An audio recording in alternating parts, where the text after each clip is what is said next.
वही दासी का बेटा रामदास संतों की कृपा से, गुरुजनों के आशीर्वाद से देवर्षि नारद बन के प्रकट हुआ। बोले वृंदावन बिहारी लाल की जय। और बात सी, ये जो वीणा है, ये वीणा जो है मुझे मैंने कहीं से ली नहीं, ये वीणा मुझे साक्षात श्री हरि नारायण ने ही प्रदान की है। देवदत्ता वीणा स्वरब्रह्म विभूषिता मूर्छयित्वा हरिकथा गायमानश्चराम्यहम्। ये वीणा मुझे प्रभु ने प्रदान की है और इस वीणा पर मैं नारायण गाता हूँ, सभी चलता है। जब संत के पास से दासी का बेटा रामदास देवर्षि नारद बन सकता है, तो आप श्रीमद् भागवत कथा क्यों नहीं लिख सकते? व्यास जी को आत्मीय बल मिला और 4 श्लोक वाली चतुश्लोकी भागवत नारद जी ने व्यास जी को प्रदान कर दिया और 4 श्लोक की भागवत को व्यास जी ने विस्तार दिया और वही श्रीमद् भागवत 18,000 श्लोक वाली महापुराण है। बोले श्रीमद् भागवत महापुराण की जय। श्रीमद् भागवत महापुराण अंतर्गत 12 स्कंद है, 335 अध्याय है और 18,000 श्लोक है। ऐसा कथामृत वेदव्यास के पास तैयार हो गया, लेकिन वेदव्यास ने विचार किया इसे सुनाओ किसको? ये तो परमहंसों की संहिता है। वेदोपनिषदां सारा जाता भागवती कथा। वेद और उपनिषदों के सार से जो प्रकट हुई है, ऐसी श्रीमद् भागवत कथा को मैं सुनाऊं तो सुनाऊं, इससे ऐसा मन में प्रश्न उठ रहा है, क्योंकि इसका अधिकारी तो वही है जिसने काम और क्रोध को जीता। यदि मैं दुर्वासा को बुलाऊं तो वो क्रोधी, विश्वामित्र को बुलाऊं तो वो क्रोधी। कोई कामी है, कोई क्रोधी है, बुलाऊं तो किसे बुलाऊं? इसलिए अंतर एक बार एकांत में जाके बैठे और अंतर से आवाज आई, आत्मानात जायत पुत्र इति वेदानुशासन। क्योंकि सुखदेव जी का जन्म भी नहीं हुआ था, सुखदेव जी माता के गर्भ में थे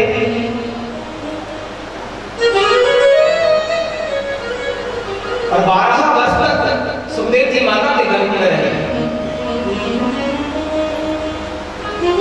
12 वर्ष के बाद जब व्यासी ने कहा कि बेटा आपकी माता को कष्ट होता है, बाहर आ जाओ। सुखदेव जी ने कहा, बोले मैं बाहर नहीं आ सकता, क्योंकि मैं आया तो मुझे भगवान विष्णु की माया मुझे घेर ले। क्योंकि जीव जो है वो माता के गर्भ में आ जाता है, लेकिन उसे याद सब रहता है, ज्ञान तो उसे होता है, क्योंकि माया अंदर नहीं, माया बाहर है। गर्भ में उसे बहुत याद रहता है, लेकिन अंदर विचार करता है, बाहर नहीं कहूँ। सुखदेव जी तो बाहर आने को ही नाम बोलते हैं, नहीं आऊंगा तो भगवान विष्णु की माया मुझे घेर लेंगे।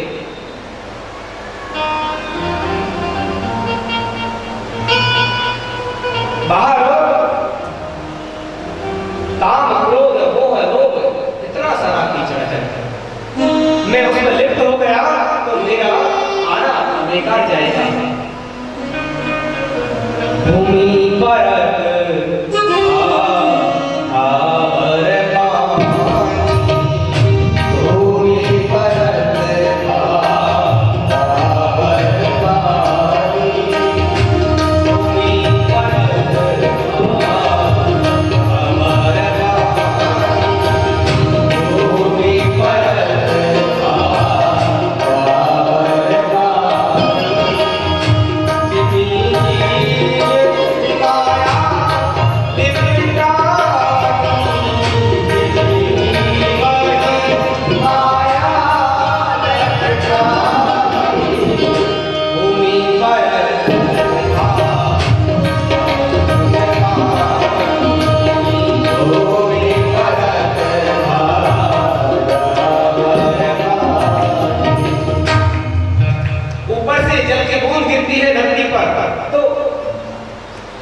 मिट्टी से गंदी हो जाती है।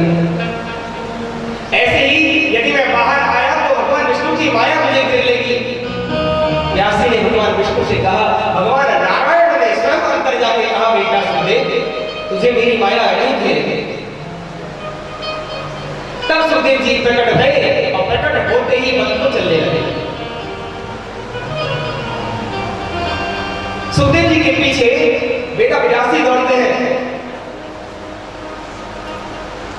बेटा बेटा रुको। यम प्रभजंतम अनुपेत मपेत कृत्यम द्वैपायनो विरह कातर आजुहावे पुत्रेति तन्मया करवो मेरो हम सर्वभूत हृदयं मुनिमानतोषि। सुखदेव जी आगे आगे जा रहे थे तो चिल्लाए, विरह से कातर होकर चिल्लाए व्यासी, अरे बेटा। पता है वृक्षों से आवाज आई, बेटा। एक बार बोला बेटा तो वृक्षों ने उत्तर दिया बेटा। मानो वृक्ष भी कह रहे हो व्यासी किसको बुलाते हो आप? सर्वभूत हृदय मुनि मानतोषि। अरे वो सुखदेव आपका बेटा तो सर्वभूत हृदय है, सब में समाहित है। लेकिन व्यास जी का मन रुका नहीं, फिर से पीछे पड़े, बेटा ठहरो।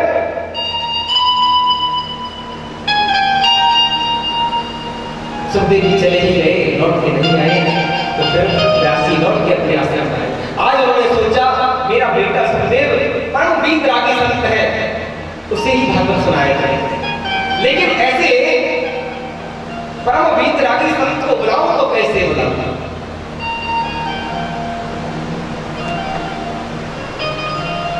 कैसे बुलाऊं?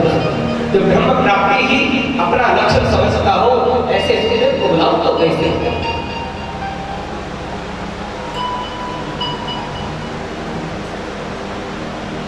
अब तो व्यास जी ने अपने 4-5 शिष्यों को बुलाया और कहा, बेटा मैं तुम्हें एक मंत्र देता हूँ, एक श्लोक को देता हूँ, ये श्लोक ले जाओ और जहां कहीं जंगल में तुम्हें मेरा बेटा वन में दिखाई दे उसके पास जाके गा दे, बोलो राधा।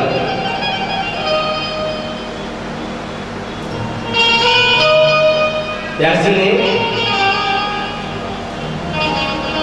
शिष्यों को बुलाया और एक भागवत का सुंदर श्लोक सुना दिया।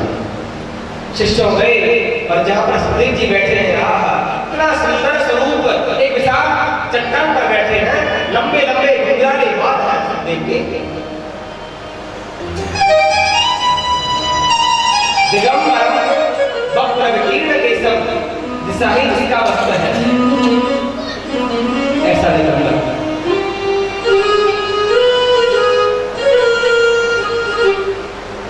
और जाके शिष्यों ने लकड़ी गिनना आरंभ कर दिया। एक एक लकड़ी गिनते जा रहे हैं और कुंजार छड़ी बन रही है। बरहा पीड़म नटवर बपु कर्णयो कर्णिकारं निभृतवासं कनककपिशं वैजयन्तीं च मालां तिरन्धान वेणो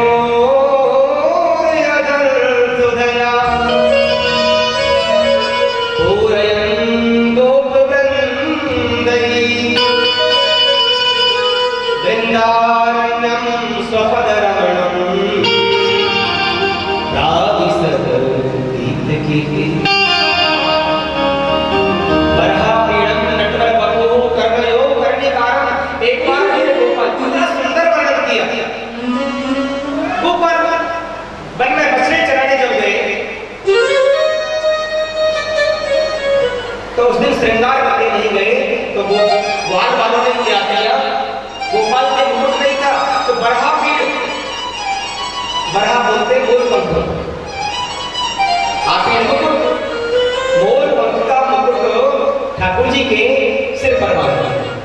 बरहा पीड़म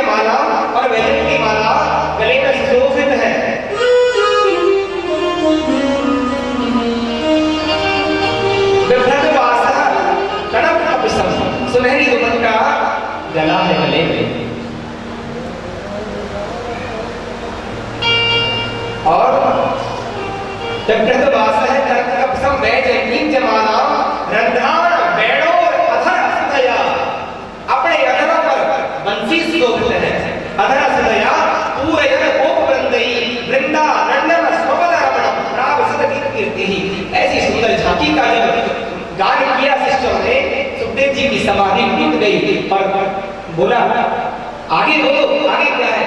बोले महाराज जी आगे कुछ नहीं आता। सुखदेव जी ने विचार किया इतना सुंदर,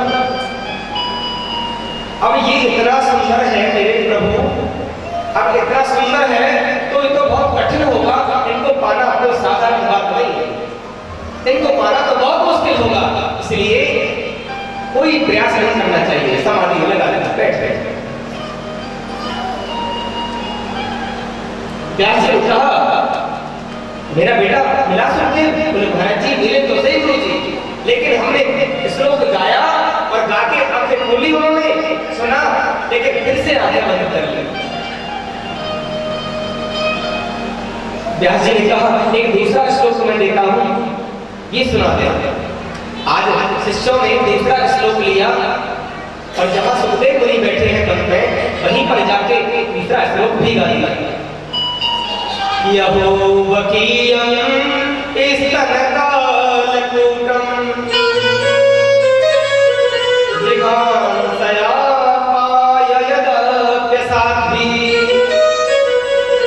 लेभे गतिं दातचितां ततोऽन्यं कम्बादयालो शरणं व्रजे। आंखें खोली सुना, आहा इतना सुंदर, पहले तो सोच रही थी कि इतना सुंदर है तो बहुत कठिन से मिलता होगा, लेकिन स्वभाव के बारे में समझाया है। अहो वकीयम स्तन कालकूटम, बकी है बकासुर की बहन पूतना। अरे जो पूतना भगवान को मारने के लिए स्तनों पर, अहो वकीयम स्तन कालकूटम, कालकूट नाम का जहर स्तनों पर लगा के आई मारने के लिए। और मेरे प्रभु ने माता यशोदा को मिलने वाली, जो माता यशोदा को मुक्ति मिलने वाली थी, वो मुक्ति पूतना को दी। बोलो राधे राधे। इतना दयालु, अम्बा दयालु शरणं व्रजे में ऐसा दयालु कौन होगा? ऐसा जो सुना सुखदेव जी ने, अरे ये तो सुंदर के साथ साथ दयालु भी है। अब तो कहा भाई अरे मुझे सुनाओ आगे क्या है? बोले आगे हमको नहीं आता, आपको जानना है तो हमारे गुरु जी के पास चलो। अब तो सुखदेव जी उठे और आगे आगे शिष्य लोग पीछे सुखदेव जी और व्यास जी के पास पहुंचे। व्यास जी के चरणों में वंदन किया और कहा मैं जानना चाहता हूं कृष्ण के बारे में, मैं समझना चाहता हूं, इतना सुंदर कृष्ण है, मैं जानना चाहता हूं गुरु जी मुझे बताइए। जब व्यास जी ने देखा कि सुखदेव भागवत सुनना चाहता है, लेकिन विचार तो यह कि सुनाओ उसे जिसने काम और क्रोध को जीता हो। अब ये मैं कैसे मान लूं? मैं तो जानता हूं कि मेरा बेटा अनिष्कामी है और क्रोधी भी नहीं है, लेकिन यदि मैं ऐसे समझूंगा तो सभी कहेंगे अपने पुत्र की प्रशंसा कर रहे हैं।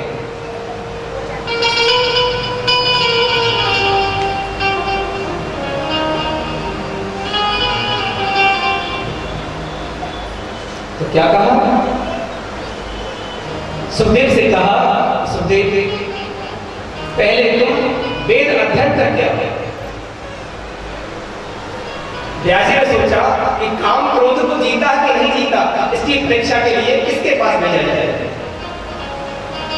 तो सुखदेव जी को महाराज जनक के पास भेजा गया, क्योंकि उस समय जनक से ज्यादा कोई नहीं सीखा था। और महाराज जनक को अपने शिष्यों के माध्यम से ये कहलवाया कि मेरा बेटा सुखदेव तुम्हारे पास आ रहा है, आपको ये परीक्षा करनी है कि इसने काम और क्रोध को जीता है कि नहीं जीता। सुखदेव जी जा रहे हैं, इधर व्यास जी बड़े मस्त हैं, अपने बेटे की प्रशंसा स्वयं करते हैं और मन में विचार किया कि अब तो मेरे सुखदेव के चित्त को गोविंद ने चुरा लिया है, अब मुझे सुनाने का बहुत आनंद मिलेगा। इधर सुखदेव जी गए राजा जनक के पास और गोविंद चिंतन में व्यास जी मस्त कि अब सुखदेव को सुनाने का बहुत आनंद मिलेगा। बाके बिहारी, अरे बाके बिहारी की बाकी मरोर चित लीना है।